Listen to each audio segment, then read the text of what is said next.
Good morning, everybody tapping in. Tag a couple people in the building, and we're gonna go from there. Yeah. You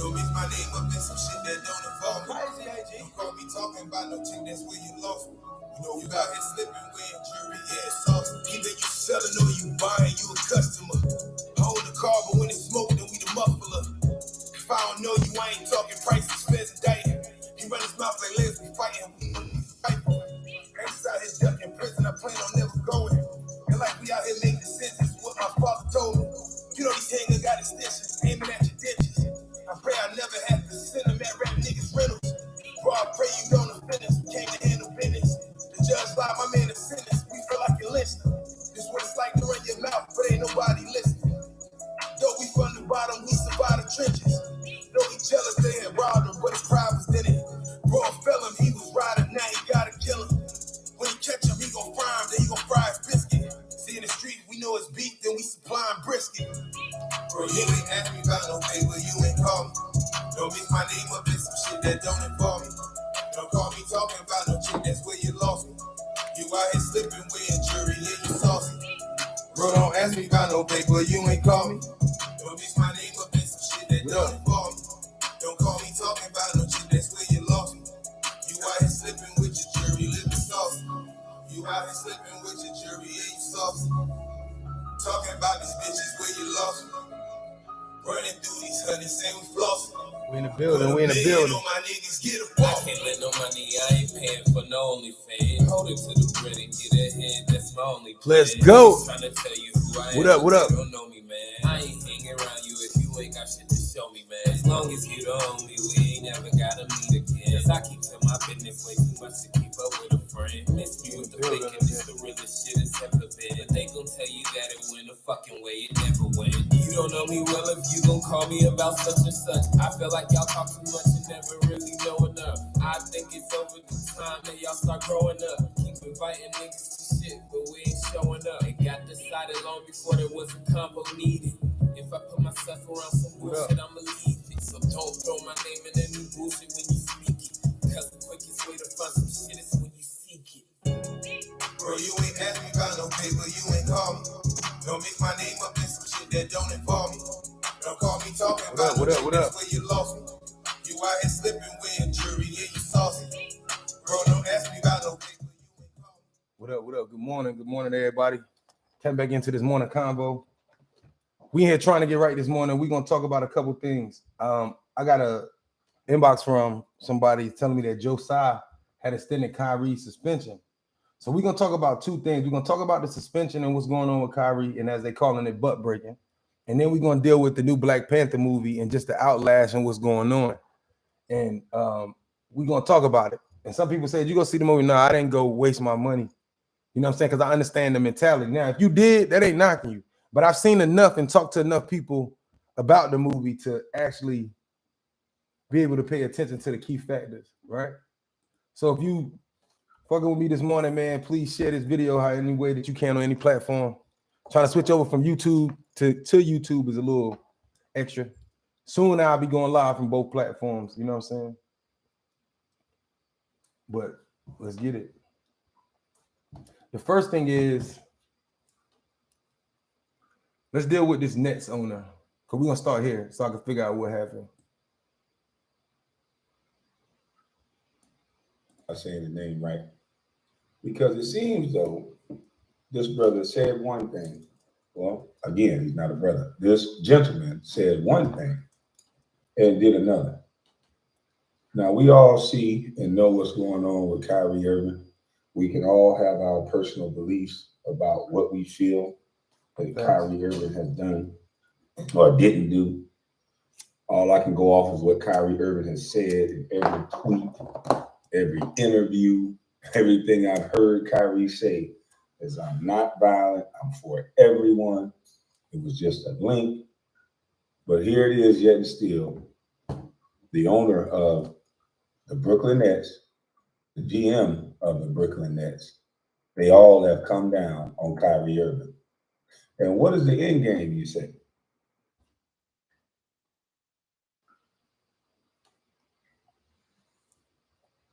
I want to see what else they had. Hold on, y'all.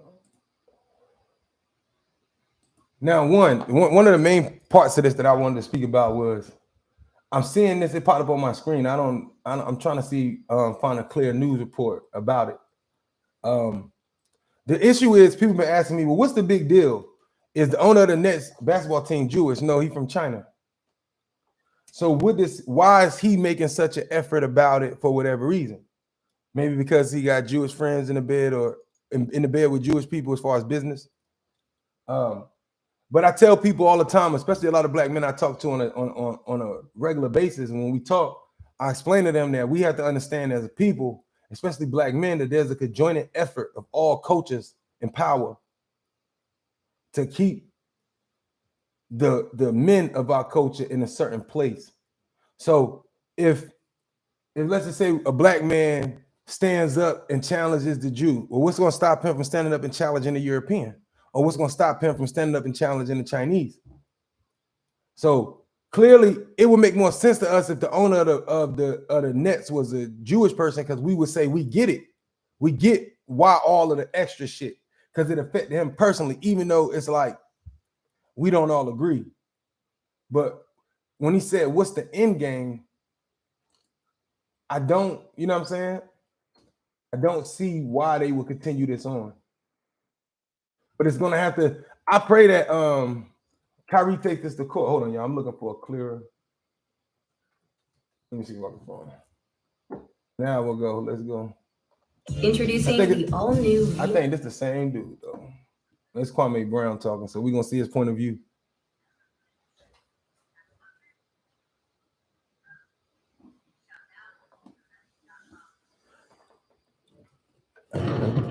Commercial after commercial.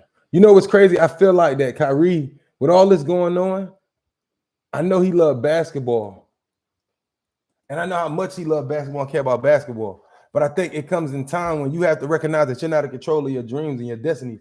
And I think that it's even more important that it's hard to tell somebody that they don't have the, like, he loved what he do. And I can understand the same way I love music and what I do. So you don't want to walk away from it. But if I had a record deal with people that control my music and they put all these stipulations on me, it's a part of me that still want to make music. And then it's a part of me that understand that they trying to play me. And it's like, Kyrie has to recognize that as a basketball player, man, your career is not really over. They won't pay you, but you still want to play ball. You can go play ball in another country. For just like what he would make in these 5 years, he can make that shit overseas in a season. You know what I mean? But I think he has to start to really ask himself, what am I standing for? Is it important? Because with all of this shit going on, it just doesn't make sense. You know what I'm saying? It doesn't make sense to deal with. I understand you want to play ball, but they're using your love against you. Hold on, yeah. Go along, get along, gang. And I think we're seeing what's going on. I think we all can see who's a part of the Go Along, Get Along gang. And the Go Along, Get Along gang is an ever-growing situation. You can be solicited for the Go Along, Get Along gang. Now, we have brother Joe. Well, he ain't a brother.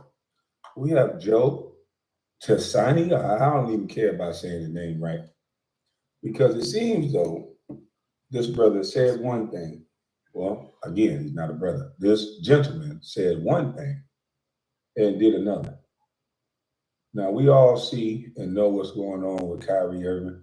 We can all have our personal beliefs about what we feel that Kyrie Irving has done or didn't do.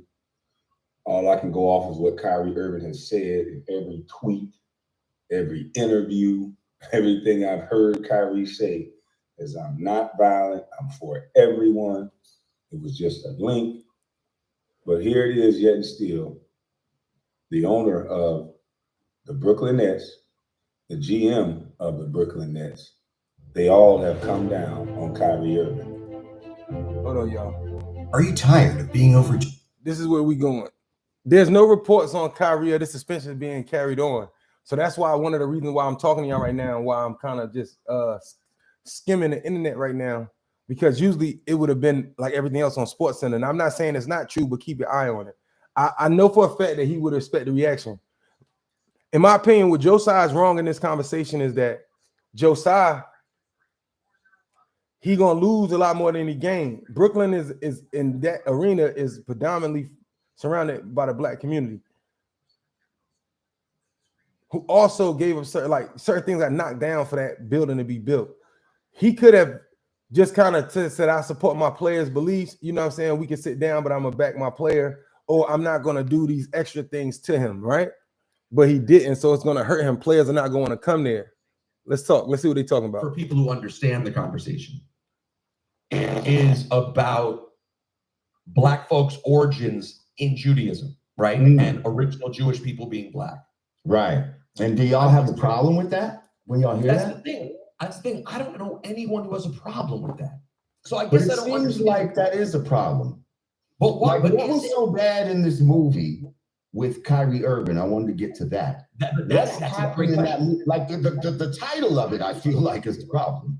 No, see, sorry, let me get excited. We right here, we listen to, so y'all know, we listening to Pete Rosenberg, a very respected mind in hip hop. He is Jewish, but he's one of those guys. He give a little history. Peter Rosenberg, he was in college and he was like a hip hop head. So him loving hip hop so much, he got into the music industry. And he one of the guys that actually uses ears. Like, you know what I'm saying? He no talent. But that's who we talking to, him and Lord Jamal. Bro, did you see the movie? No. Okay. No. So you don't even know what's in it that they feel is Oh, I do. No, I do. anti-Semitic. And we can get into that too, because that's a Hopefully he answer our But question. yeah, to me, that's a waste of time talking. Anti-Semitic is about language.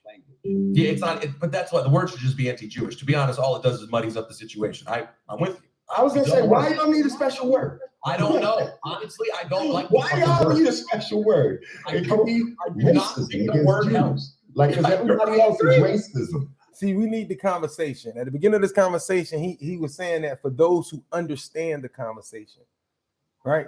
Do us as people and do the Jewish people around the world, do people understand the true conversation? Why do you need a special word? And here's another one, just not, quickly off topic. Why is it Egyptology? Why is there no other tologies? There's not Hebrewtology, there's not African, only Egyptology. Very weird. Yeah, see me put my head down. I'm tagging about people. the word anti-Semitism. I hate it. Yeah. But in that movie, I actually totally disagree with you. The what's it called? From Negroes to Hebrews? From Hebrews to Negroes, I think. Okay. I don't think that's offensive to anyone. What's offensive is that in the first 8 minutes, they question the validity of the Holocaust. Okay. Listen, Jamar, there are shitty racist Jews out there. Because guess what? There are shitty racist everyone out there. That's a fact. But in my experience, I don't know one Ashkenazic European Jew who I grew up with, who I'm friends with, who would ever be like, did you hear? These black people want to convert to Judaism. They say they're original Jews. Everyone I know would go, yo, you want to hear something dope? A bunch of black people came down and are converting at my synagogue. Like, I'm dead ass about that. I don't see why this has to be a source of anti-Semitism or Jew hate. So Rosenberg is saying that to all the Jewish people he know in his life, if somebody walked up to him like, guess what? The blacks or the African American is starting to identify as the Jewish person. He doesn't know anybody who would have a problem with that. So this is what I'm trying to point out. There's a difference between the Jewish people who believe in the religion and the faith and the Jewish people who are in power. They are two completely different things. You know what I'm saying? And that's the key. They're two completely different things. Because when we hear, if you listen to the conversations I be bringing to y'all, you got the average person that's working that's a Jewish person and believes in the Torah and the following of Judaism. They're offended for a whole different reason because it's been connected to the religion and not the people. Because the Jewish community say it's not a people, it's a religion. But as we see with this, what's going on in the world, this is like a anti-Semitic, as if it's a people we're attacking. So those are the two things that we got to be mindful of and aware of. is that there's the Jewish religion, and then there's the Jewish people that everybody want to say, well, this not a people as they try to, but clearly it seems like it is, right? And for him to say that the people, the average person, every time I hear on any platform when I bring you, we hear the average person, the average Jewish person, just like we have the average black person, then we got the people that got a little money, then we got our celebrities. We all identify with each other in the same manner. So he's saying that the average Jew don't have a problem with it. And I think it's something we need to pay attention to. We need to understand the different levels of their pyramid. Feel like this could be a place for unity. Like there are going to be Jews who don't accept it. Of course, there are always going to be white people in whatever place. White supremacy knows no religious boundary. So Right. that will always exist. But in this country, Jamar, and Jews in this country have benefited off of white supremacy. Yes. Yes, but that Since wasn't where I was going. He said Peter Rosenberg said yes, but that wasn't where I was going. See, I fuck with Peter Rosenberg. You know what I'm saying? I'm one of them people. I'm gonna speak up, but it don't mean that I hate a people. It don't, you know what I'm saying? It's hard, like how Jane Elliott said, it's hard to make a black person a racist, because before you can call them a racist because they don't have power to impose on any other race. And then at the same time, they've been getting spit at and kicked on the whole time. No, they're just getting even. Or they're just, you know what I'm saying? It's a natural. You can't call somebody who's getting picked on the day that they come to school with a gun and shoot everybody. Yeah, they wrong, but what about the days that they got picked on? I mean, excuse my analogy, because I know how sensitive it is, because I don't mean it in that sense, but it's two sides to a story in reality. You can't pick on this kid, get beat up, smacked around, lunch money taken every day, and then this happens for 2-3 years or most of his life. Or if he's been going to school freshman year, senior year, he blows up. It's not right. But we will point in America at that, and we will identify with that's wrong, but we can't fix the problem by just going after it after it happens in the shootings. They have to be punished. I get that. But what about the cost? What causes this thing? Where does the foundation of this start from, where the manifestation becomes the school shooter? You know what I'm saying? But I like Rosenberg because they keep it real. Let me go back a tad bit. Benefited off of white supremacy. Yes. Yes, but that wasn't where I was going. Huh? Yes, but we have also been much more progressive in our views of black issues than other white people have. Yes. You look at the Up until about the 50s and 60s. After that, your record kind of slacks. Yeah. He was saying that. So okay. So Rosenberg, which I do respect his point of view and how he said it, because they can stand on that. Compared to the other whites, when they were allowed to classify as Europeans or whites, once that white privilege came into benefit, they were able to accept some of the white privilege. They was able to slide under the European banner, right? And this is going on in all countries. And so Lord Jamar is saying like 9 to the 50s and 60s, they get shaky. I think it's a little further after, because we got the king and Dr. King and them and the stuff that happened. You know what I'm saying? So I think that we have to be mindful of both sides, but it's true. But Lord Jamar makes a good point that things change. And we still vote. You're very cautious on the subject of reparations. You're not really down to, huh? Where's the stat on Jews being anti-reparation? I have articles. I want to see those articles. I don't know a Jew who's ever mentioned that to me in my life. I can send that to you. No, there's like organizations that have gone on the record, or some of them won't go on the record, as far as reparations for Black people. You know, to be totally truthful, I've never had a real Jewish conversation related to that subject, so I don't. Right. So they don't speak about these things. So in all of these conversations, you notice that when Nick Cannon said something when he was sitting down with the Jewish guy this week, and they was talking about, he was like, it's for Kyrie to share that tweet, that it was dehumanizing him when Nick Cannon said it back and said, you know what y'all doing to Kyrie in the public, and then he was like, what's butt break? He said, do you know what butt breaking is? The Jewish guy had never heard of it. It seems like that there's a lack of history in all cultures. Our people don't know history, so that's where the ignorance comes from that's hurting us.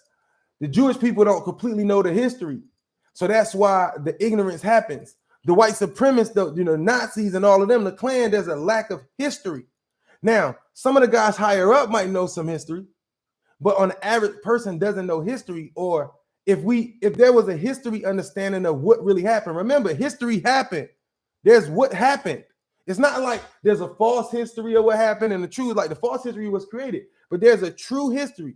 So it's not like we can't all have our own truths of history when there's a truth of history. Truth can't be independent, because if everybody got their own truth, then there's no room for the truth. So there's a lack of education. That's what I was saying in religion and in culture and all. If the white supremacists or the Nazi boys, if they knew the true history of where they came from and the things like that, do you think they would really feel the same?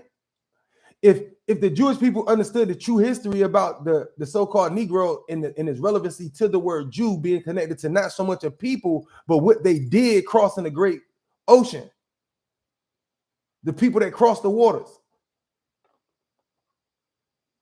These are the important things. If they don't know, if the Jewish people don't have a proper history, then they won't have then when they hear things about the black man, it's like, what? You talking about this slave, this piece of shit? You talking about the black woman? You talking about the woman that's always shaking her ass on TV, that's always naked, that's always degrading her men? She ain't the mother of civilization. She too disrespectful. Talking about black men that's out there selling drugs, thugging, drilling. Those ain't the fathers, because if they are fathers, what the fuck are we?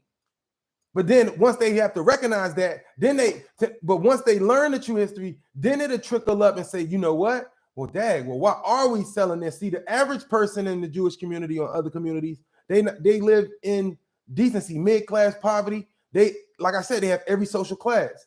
The bottom two social classes have no idea what's going on above them. Just like the poor and the all right blacks, and then you got the middle class blacks, and then you got the rich, and then you got the wealthy blacks. The poor and the middle class blacks, they got a certain understanding of them. Some of them came from them areas, but they don't relate to the other two, and the other two don't relate to the bottom two, to be honest. Right.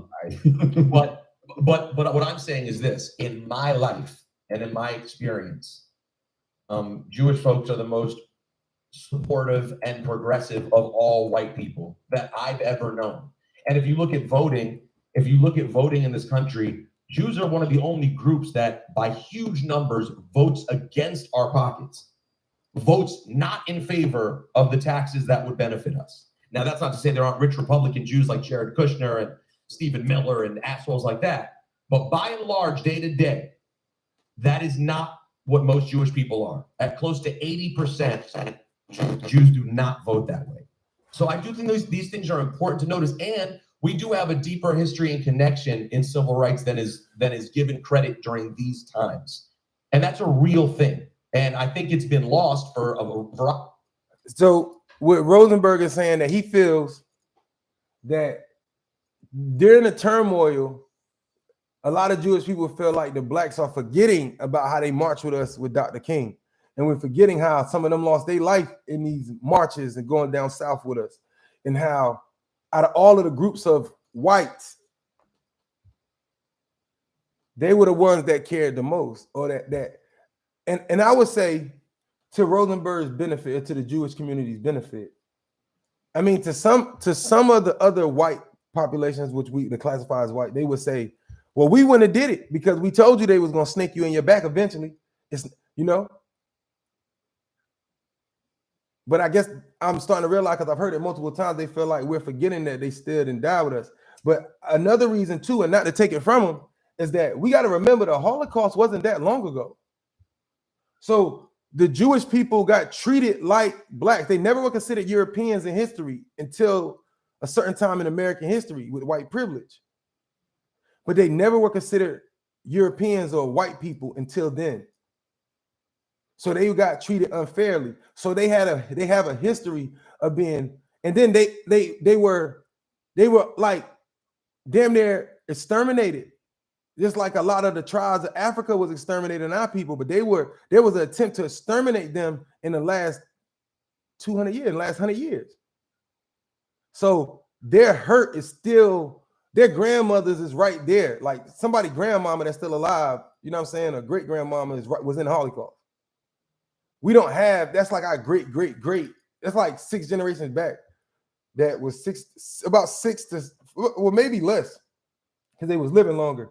Let's say my mom, my grandmother, my mother's mother, my mother. Yeah, about anywhere from 4 to 6 generations. They're just like 2 generations away. So the hurt for them is still right here.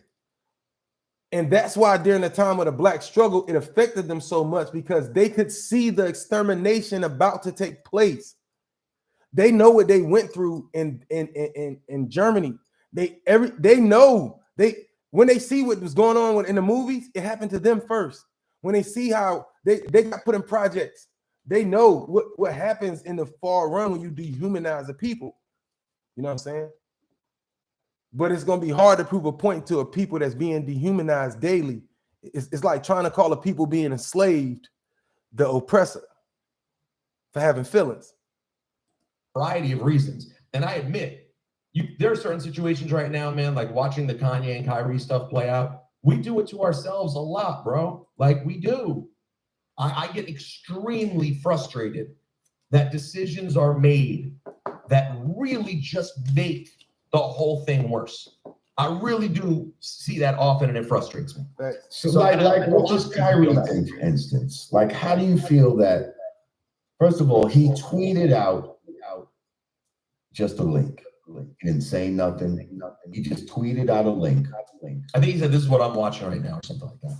Okay, this is what I'm watching. Even this is what I'm watching. Check it out. It's not like he said, "Yo, first 8 minutes, man, that's the best part," or anything like that. He just tweeted out a film that he didn't make. That's on Amazon right now. It's still up there. Jeff Bezos and all of that is making money off of this film.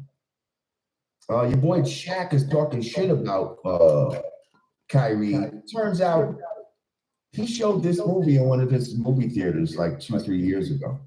Shaq did. Yeah. He's the owner of one of these movie theaters in Newark, New Jersey, and they showed this movie like 2-3 years ago.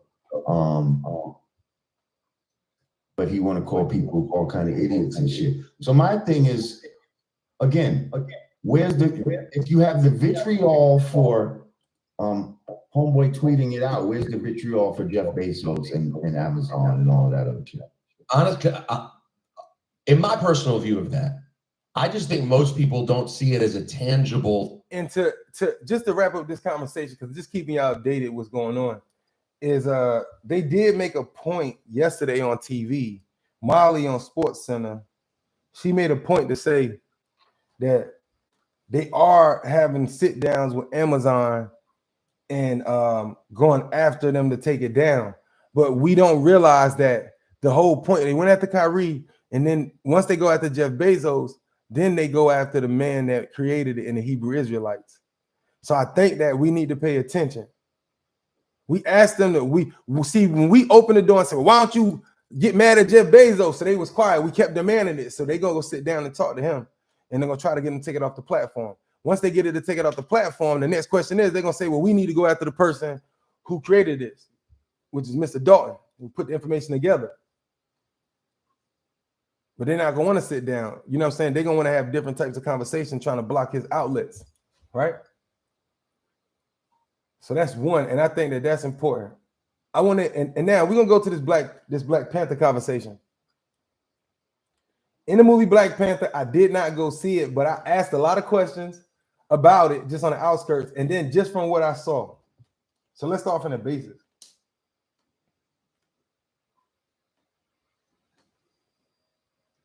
There's so much wrong in this, just the cover.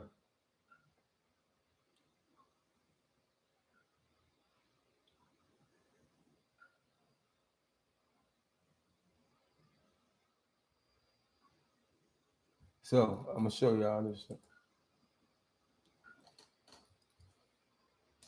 Let me see. I gotta switch.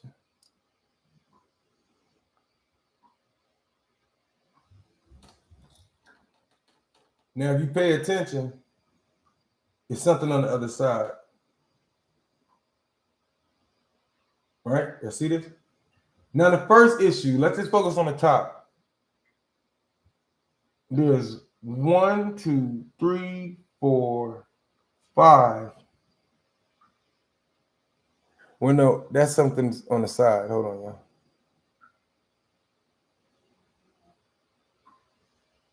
So there's 4 on this thing. There's 4 women and 1 man. That was the first red light for me. Now, this conversation isn't to discredit women, but women need to understand what's going on in the world today and about the agenda to let her know that she's important and to also to degrade the black man. And every time they tear us down, they're tearing you down too. You just don't know it because it feels good.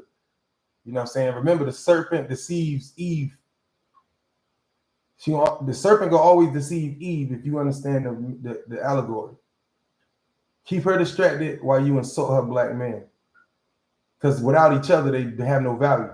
So 1, you can tell that the movie is already going to show you something about the hot women. Now, one of my homeboys from Africa said, let me go back on. I'm going to read it to y'all because what he said was important. If I can find it, let me see.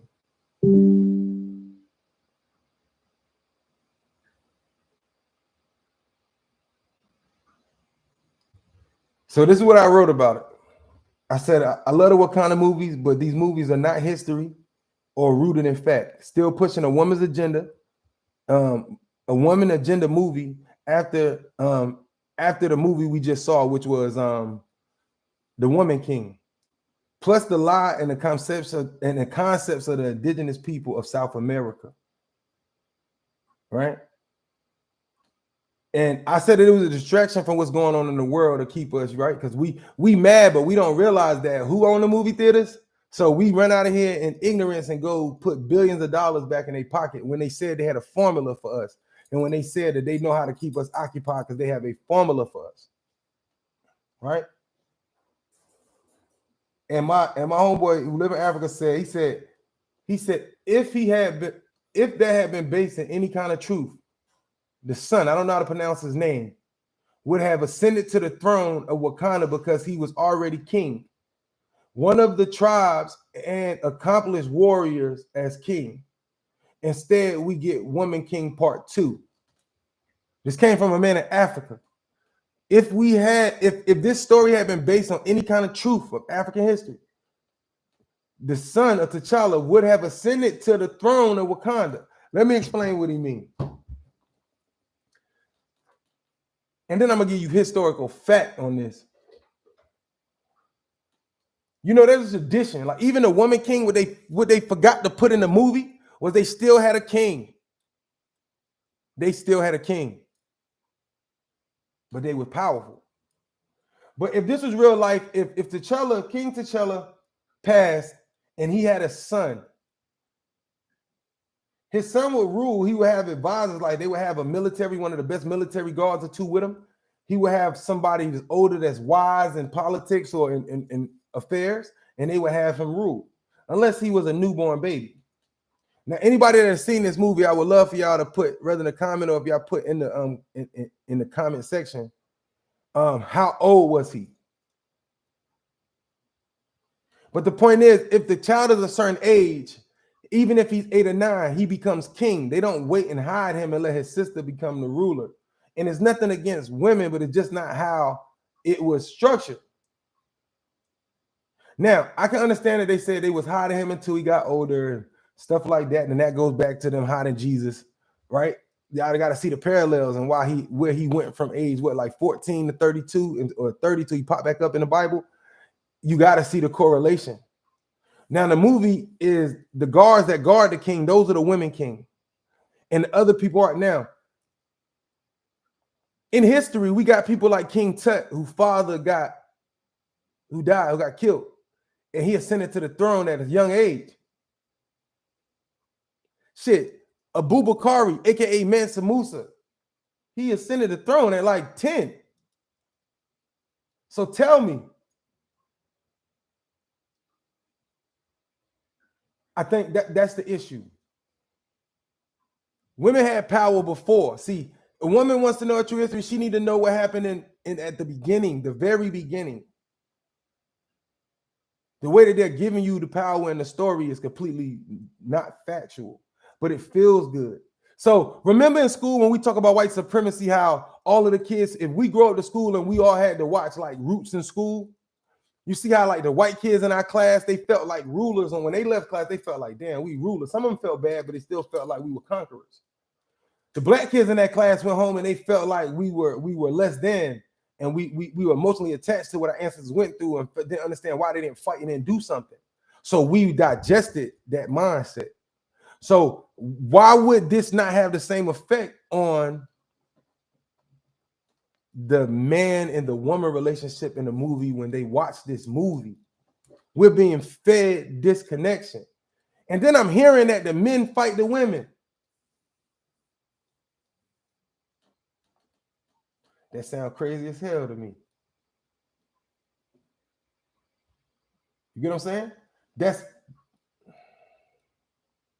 It's something that I just don't understand. In this whole situation and circumstance, the way that they're feeding, they're constantly feeding, woman king, you're king, he's not shit. You're a king, he can be a prince as a little boy, but when he grows up, he never gets to become king. And this some deeper shit. And let me ask y'all, the people that's in the comment, the few people that's saying this morning, how do y'all feel about it? Do y'all think that I'm reaching? Do y'all feel like I'm going too far? Do y'all understand the spiritual aspect?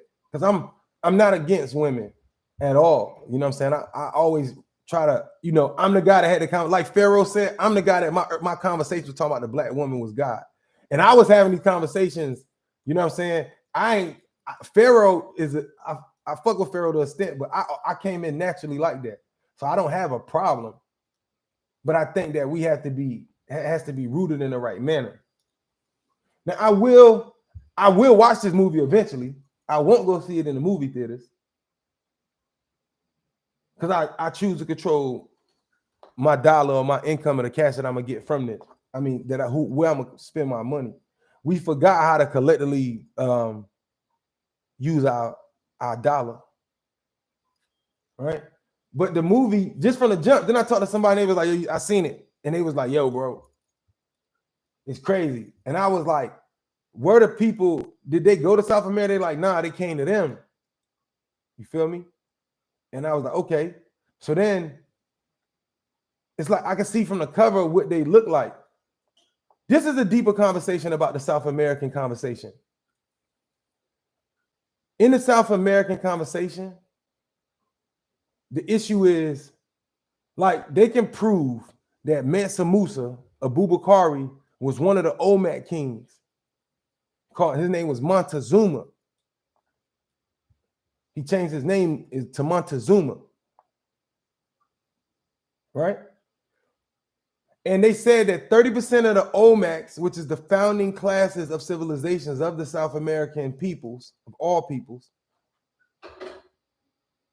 which they founded this civilization in the Stone Age. They say 30% of this, they say 30% of the ruling class bones, like out of all of the rulers, 30% is African, or what we call African. The question is, we hear that, we automatically say, oh, we're 70%. So yeah, we might have ruled, but we didn't start this, because when you hear the information, the brain automatically gonna look at the bigger number.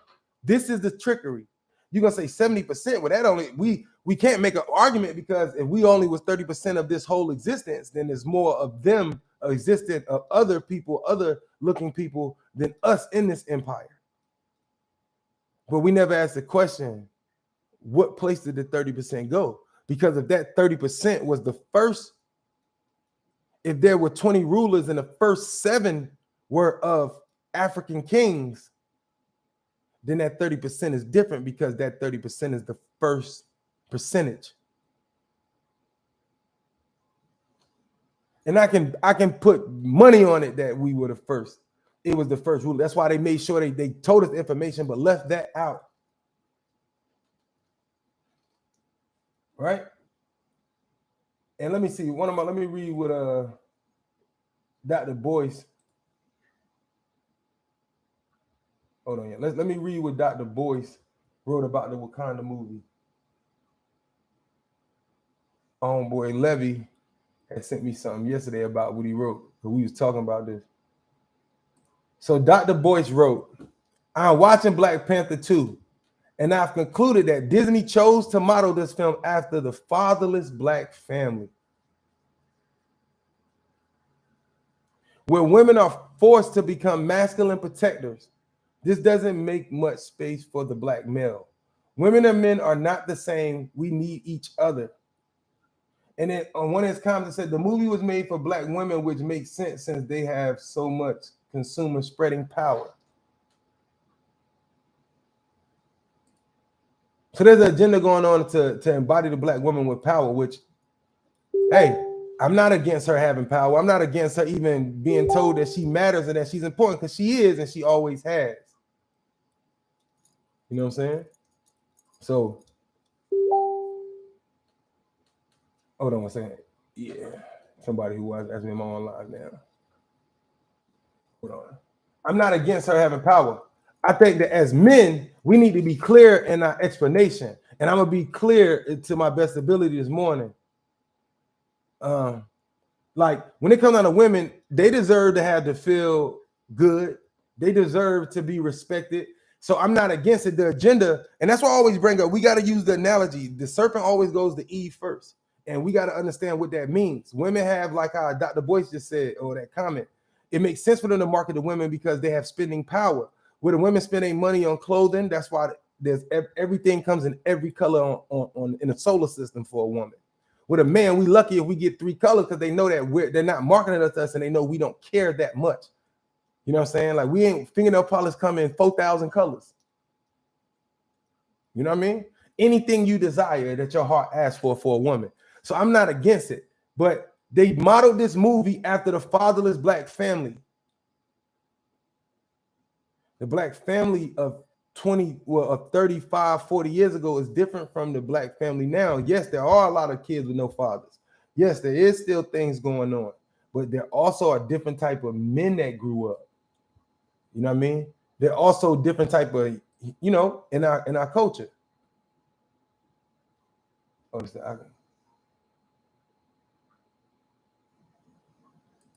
so now I got people hitting me, y'all. I apologize. But I'm not against it. And I think in a movie for everybody we have to pay attention to know how they're going about it and what they're doing and what's the agenda. Right? We have to be proud of our woman's progress, even if it's at the detriment of ours. Right? We shouldn't, as men, be offended by it, because if they're going to give her all this power, we have to turn around and focus on them. Our women. Because if they had the power, it's up to them that we have to instill a worth of us to them. Right? We should know it's like the rules of war. If I conquer you and colonize you, I'm gonna kill the warrior class and I'm gonna enslave the women and children. And I'm gonna find the so-called warriors hiding in between and demasculate them, prison them, kill them, right? But what I cannot do, if I want to keep power over these people and want to keep my kingdom of what we call white supremacy, then I have to continue to demasculate the males and make them not important. It said Ambassador Prince Michael is his name. Okay. Word. Ambassador Prince Michael is his name. And you were saying that was the name of who, Rick? So I understand. For everybody who watches like throughout the day, whether if y'all watch it now or later, when y'all type in, I go back and I'll be watching and I try to answer the questions. But if I can see, if anybody has seen this movie, let me, you know what I'm saying? But we have to, as men, I think that we can fight, we fight in this cause. And I realized this other day. Yeah, we vocal about us as black men, and we have to stand together as men for a cause for us. It ain't her job to fight for us. No disrespect. Because when she had to fight and figure out they got to fight, they fought for themselves. That's why they got the benefits that they got today. We have to do that. But the power that they're getting, they didn't have. We had power. We have to accept that our grandfathers and great-grandfathers' power, they abused it. and we are living the karma of it. Slavery is not a tragedy that happened to us, it's karma. And that's why I asked the question, and I ask people respectfully, and I mean respectful, because my question is, have we ever asked ourselves, like, if we believe in karma, then what did a people do as far as historically for the karma of a slavery or the karma of a Holocaust to happen to a people? What else, what type of atrocities was committed by these blacks or by these Jewish people? Because we tend to forget karma.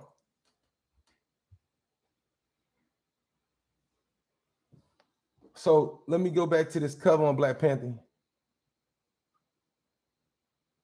Had to have been something terrible, right? So now they're in their golden age of our time.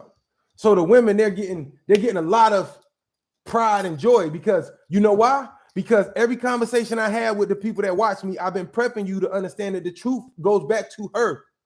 They got to build her up in her mind and her spirit and everything to make her feel important before they drop this bomb on us in the next 10 years about, because if we just go from everybody saying how the people need to be told the truth, well, first we got to build up her and get her to a certain level, because she can't go from a maid and feeling like a maid or less than a man, and then we drop the truth that she was better, that she came before a man, or that she has certain things in her body and her relevance to the universe has a certain significance. But those children need men. They need the sperm of man. They need men for guidance and structure and stern. You know what I mean?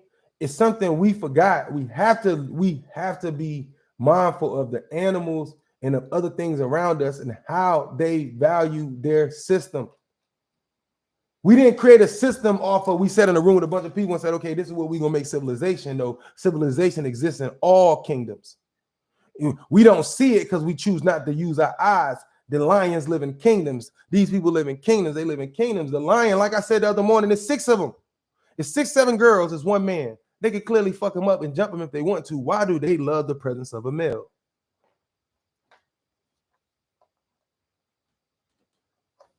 See, I understand, and our women got to also try to understand what we're going through today and why we're on edge and why we're not reachable and why we're not listening and why we're not open to it, why we can't be sensitive.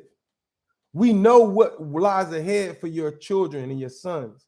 We understand that to be a man today, it's probably, we had slavery, they had to deal with this physical shit. That's a fear on a first-hand ability, mental and psychological. But imagine being free and still being invisible and still being in chains outside when you go to work, in public, when you go out, whether dine in stores, at home, mentally, because the man watches this shit happen every day. And it is disrespectful to God and the universe. Because if the creator, whoever, or creators, whoever they are, they clearly wanted a binary system. They wanted 2 existences, masculine and feminine. And we keep saying, and even it teaches that masculine doesn't mean a male and feminine doesn't mean a woman. But the manifestations show that. Right? Because there's men that has a feminine side to them that live off feminine energy, but feminine energy has a masculine, right? Meaning that even what we call masculine energy is just feminine energy on 10 million. So when you say science says a man is an evolved woman,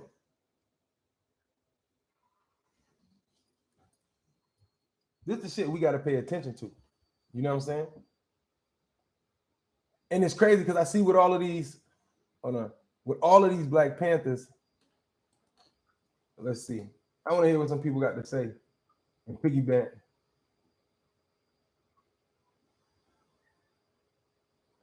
See if I can find anything.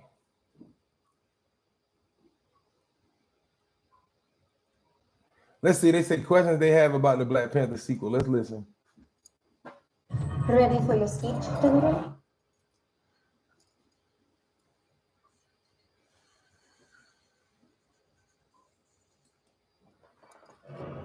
I'm warning you, do not take another step toward me. See how they teach the children to treat their guests. Black Panther Wakanda Forever is easily one of Marvel's most important Phase 4 releases. Not only does the film reveal the heir to the Black Panther mantle and a surprising political shakeup in Wakanda, it also introduces Namor and the MCU's version of Atlantis. Wakanda Forever is clearly setting plenty of things in motion for Phase 5 and beyond, and that means we have a lot of questions about what's next for Shuri, Namor, and the gang. Here are the biggest mysteries from Wakanda Forever we want to see addressed. Thanks. Get it.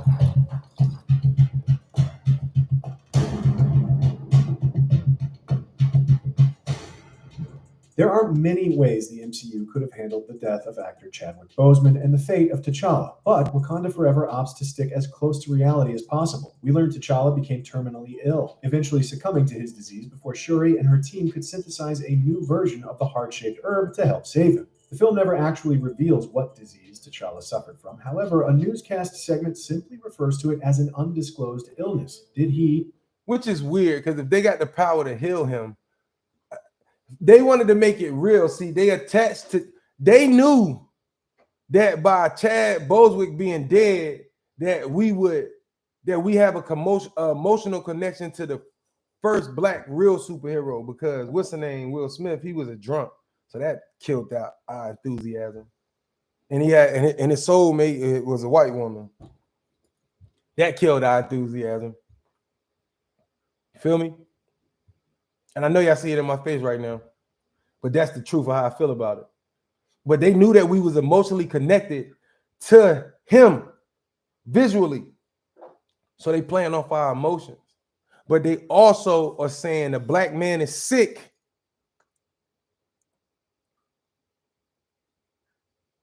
And the women could have saved him, technically, because in their world, look at the subliminal. He got sick and ill, and all that technology, they ain't know what was wrong with him. They couldn't save him, or he didn't get a chance to get the heart to him to save his life. Nah, the Black man is sick, and let him die for your power. He, like Boseman, battle an aggressive form of cancer, or was it another disease entirely? Is cancer something even Wakanda's science has yet to conquer? Or was this the MCU's version of vibranium sickness from the comics? We also wonder if the events of the previous MCU movies might play into T'Challa's mysterious illness. Was his body dealing with the side effects of ingesting and expelling the heart-shaped herb multiple times within the span of a few days? Did being snapped by Thanos somehow cause lingering damage to T'Challa's body? We'll probably never get answers to these questions, as Wakanda Forever is much more about grieving for Boseman and T'Challa than exploring the actual circumstances behind the character's death. Still, the film leaves plenty of room for speculation. It just makes no sense.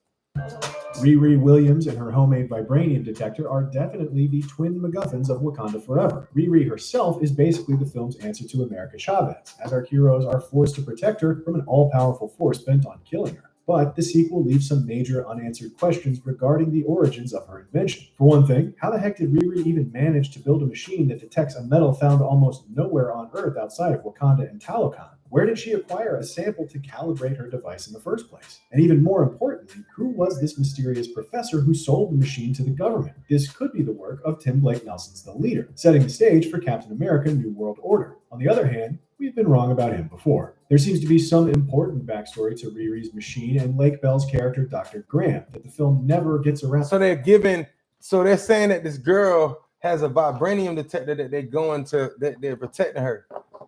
And they don't answer. See, the lack of information is the disrespect, right? They saying that she got it, but how could you build something that detects something that you would know nothing about? Technically, how could you build something that you never had a sample of? But it will leave questions, right? But Don't mean they won't answer it, but it just shows you the lack of care. Around to exploring. Maybe the upcoming Ironheart series will dig a little deeper into Riri's previous misadventures and the circumstances leading into Wakanda Forever. Possibly. Who bright idea was it to fight Talokan in the ocean? Wakanda Forever's climax features an epic sea battle between the armies of Wakanda and Talokan, which naturally raises an important question. Why would Wakanda make the strategic blunder of battling Namor's people in their home environment? Why fight the aquatic super people in the ocean when it's clear they rely heavily on whales and the cover of water to overwhelm their opponents? It's not exactly the smartest play Wakanda's elite military has ever made. One could argue that the goal was to lure Talokan into a false sense of security by using Riri's machine as a trap. But it's still a decision that resulted in a lot of Wakandan casualties and hinged way too much on the promise that Shuri's Namor trap would work. Had she not lucked out by catching Namor in an engine blast, everyone on the Wakandan ship would have been massacred. Why not simply set up the Namor trap on land and wait for the Talokanil to attack Wakanda again? Namor even said he'd be back in. So now we realizing, as I'm looking at this, that there were some people, they had a war with people from the water, and they're blue. Remember, Shiva's blue. So I want you to realize how they're making this a global phenomenon. When we start talking about these water people, this go back to history and certain cultures. When you start talking about these bluish beings like guys, and you're dealing with Atlantis, you're mixing, they're introducing it in multiple ways. Because if they introduce these people, then these people and these characters that they have for other cultures, they're going to have their own movies, which is, I'm not against it. But the misrepresentation of these people, because now I see the South American people and they look like the Hispanics now, right? But if you understand history, those people, if they would have came from there, would have looked differently. 1 week.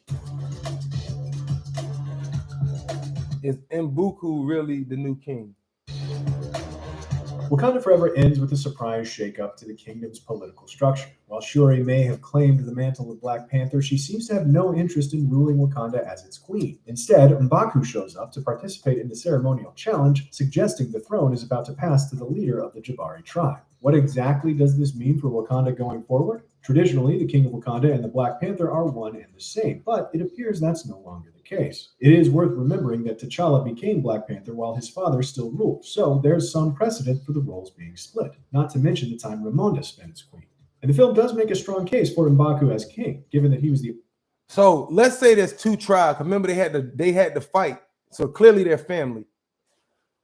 If there's nobody to challenge him, or if their son is too young, then that would make M'Baku the ruling king, and at his size and strength, he could still offer manly protection to the Wakandan people, right? So why would you write him off as if his masculinity is like he's the only man, he's a super masculine black man, but at the same time, that's what they think of us. The only person urging a peaceful, level-headed response to the Talokan threat. Maybe that's where they're saying drop your nuts creates come a from. lot of uncertainty around Wakanda's political future. We also have to wonder how much Letitia Wright's behind-the-scenes controversies may have played into this ending. Is Marvel pivoting away from making Wright the new face of this franchise? The MCU. So it looked like that. The question was what he was trying to say. What I got from that is that it looked like they gonna have a male ruler, but the Black Panther is now the girl, which I ain't against it. I'm not against it. You know what I mean? We should pay attention though and understand these things. Talokan is far different from the Atlantis of the Marvel Comics universe. This underwater kingdom is given a revamped origin story in Wakanda Forever. As we learn, the first Talokanil were 16th century Mayans desperately fleeing the Spanish conquistadors. From their isolationist culture to their advanced vibranium-based technology to the fact that they worship a jaguar god, the Talokanil are clearly meant to mirror Wakandans. But there is one pretty major difference. So listen, they worship a jaguar god the way that they worship a panther. A jaguar and a panther are in the same family. See, I remember a long time ago, I told y'all that when they studied in our cultures, we had a base system that said, well, they had to learn, what are all the animals where you come from? You had to know that. And then when we teach you these animals, and over here, there's a mimic, there's another version of the same animal everywhere in the world. So if we got the panther, you got the jaguar, they're in the same family. And to be quite frank, I believe a panther is a jaguar. And if the jaguar's spots are more dominant than the rest of the coat, it becomes a black panther. Between the two nations. But they mirror each other, so that should tell you that that's family. Talocon's people have all been transformed from ordinary humans into super strong sea dwellers, whereas Wakandans are, as far as we know, perfectly ordinary on a genetic level. That's despite living in an ecosystem steeped in vibranium and consuming plants and animals also exposed to vibranium. Even the Black Panther merely gains enhanced strength and senses from the heart-shaped herb, and that transformation is easily reversible. Why does vibranium affect Talakanil physiology so much more than it does the Wakandans? Is the plant that the Talakanil discovered really so different from the heart-shaped herb? Or is the fact that a Mayan god was involved a clue that this plant has special mystical properties? Above all, what does this mean for Shuri, now that she's ingested the synthetic herb based on Talakan's plant? Will she begin to exhibit strange new powers? Is vibranium the source of mutation in the MCU? Now that Disney has completed its acquisition of 21st Century Fox, there's a small but growing list of mutant characters beginning to appear in the MCU. Namor is the first to specifically refer to himself as a mutant. As he relays his tragic personal history to Shuri, Namor reveals that exposure to the vibranium-infused plant in the wound radically altered his DNA. He's neither human nor Talakanil, but a mutant who possesses incredible strength, very slow aging, and the ability to fly, and he can breathe in both water and air. Obviously, Wakanda Forever has major implications for the MCU as the journey toward a proper X-Men movie continues. But perhaps the biggest question raised in the sequel is whether vibranium itself is responsible for the creation of the mutant gene. Will other characters like Wolverine and Magneto be revealed to have been exposed to vibranium in the womb? Or is Namor effectively patient zero, and his descendants have spent the past 500 years a lot of deep questions, a lot of real good shiznle, spreading the mutant gene across the globe? Thanks to Ms. Marvel's season finale, we know other mutants are beginning to emerge. That's deep. Everett K. Ross under the question season finale, we know other mutants are beginning to emerge. What happens to Ross now? Everett K. Ross undergoes quite the bumpy journey in Wakanda Forever. We learn that Julia Louis-Dreyfus's mysterious Valentina Allegra de Fontaine is both the director of the CIA and Ross's ex-wife. Ross is forced to choose between serving his country and his loyalty to his friends in Wakanda, and in the end, his ex is the one who happily arrests him for treason. When last we saw Ross in the sequel, he's being liberated by Okoye and presumably being relocated to Wakanda. Ross looks to be a man without a country now, a political refugee given sanctuary in Wakanda. Where does this character go from here? Will he live out his days as an expat, or will he try to clear his name and return to duty? And given that Martin Freeman's character will be appearing in the upcoming Secret Invasion series, how will that show build on the events of Wakanda Forever? We also can't help but wonder why Shuri and Okoye would risk an international incident by liberating Ross. Wakanda is already in a precarious place right now, and is one crazy to me. Freedom worth risking open conflict with the U.S.? At the very least, couldn't they be a little more stealthy about exfiltrating Ross? In that situation, it's kind of like there's a freedom fighter of the symbology is like this. There's always, and in real life, there's people of white descent of other cultures that have good hearts.